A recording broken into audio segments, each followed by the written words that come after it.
you see your papers? I don't think I have them on me. In that case, we'll have to ask you to come along.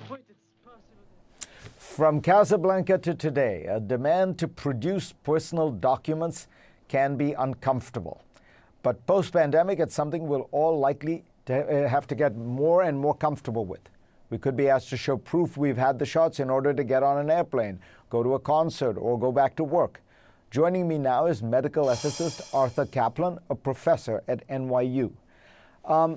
So explain why you think, basically, that this is the future and we should be comfortable with it. Well, I'm sure that the future holds vaccine passports for us, partly to protect against the spread of COVID and it rebounding. There are many countries, as you were discussing earlier, that have low rates of COVID: Australia, India, Nigeria. Some countries improving fast: Great Britain, the US, other countries lagging and trying to do lockdowns. As vaccines become available, the best way to control the spread, the best way to control new outbreaks and perhaps even new variants is to demand proof of vaccination before entry. And it's not a new idea. We have it for yellow fever. There are about more than a dozen countries that say you can't come in if you haven't been vaccinated against yellow fever, and many others require you to show proof of vaccination if you transit through those countries.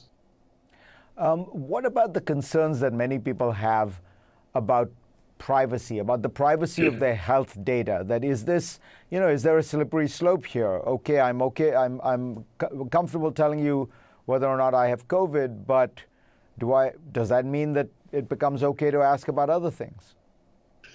Well, there is always a danger of a slope, but I think here what's different is traditionally we want to protect health information because if someone finds out you have an illness or a disease, they may discriminate against you. They may penalize you. They may say you can't get a job, you can't get insurance, you can't get disability insurance, you can't get life insurance.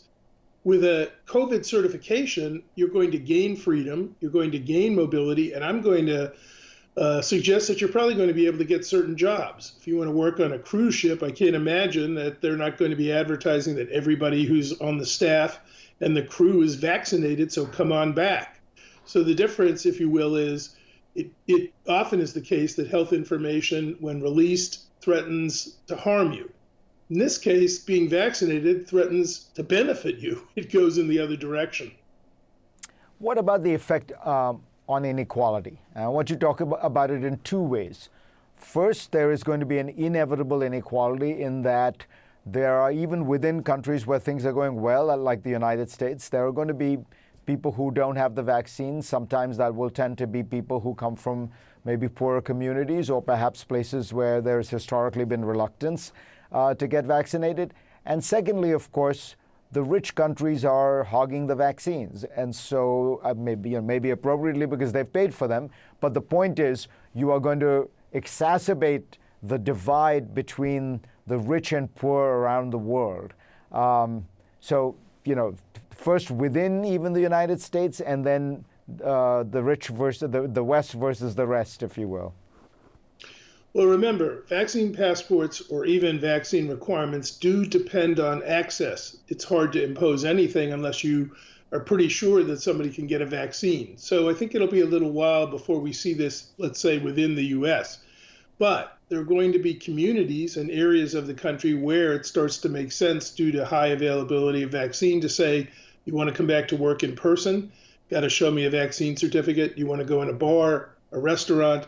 Got to show me a vaccine certificate. I think there will be some inequality in the US, but hopefully it will wash out quickly as the supplies increase very rapidly, and I think they're going to.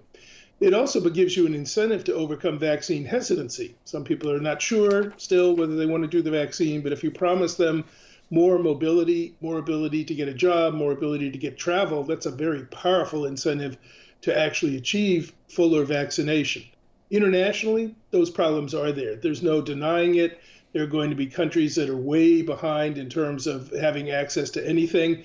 But I'm going to predict that the world won't wait for vaccine passports until everybody is on board. I still think you're going to see some in place, despite the fact that this will isolate some countries and perhaps even cause them economic damage.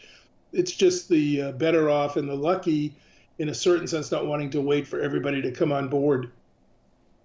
So let me ask you about the ethics of a test applied by an employer who says, in order to get this job, you have to be vaccinated. Are there legal, ethical issues in terms of the fact that you will be favoring one person or one group of people over another?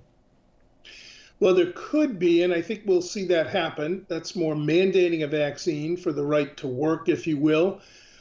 Some jobs do that now. The militaries around the world will quickly be saying, as soon as the vaccines are licensed, which they're not yet, they're still out on emergency approval, but once licensure occurs, I think you'll see everybody required in the military to have to vaccinate to be in the military. But in the private sector, some jobs have high contact. You're dealing with a sales force that goes out and sees a lot of people. You have a lot of people coming into the office for one reason or another, depending on the line of work. There, I think you can say, for safety and the integrity of the business and being able to work the business, we've got to assure our clients that everybody is vaccinated. So as long as you don't discriminate and say we're only going to vaccinate older people, but we don't require this of younger people, or we don't require people who live in rural areas to prove it, but we do urban. Discrimination is what the employer will have to watch out for. They can't do that. But if they put on blanket protections and say it's to protect us and to keep the business going, because otherwise our customers won't trust us, I think they'll be able to do it. Professor Kaplan, pleasure to have you on. Thank you so much. Thank you so much.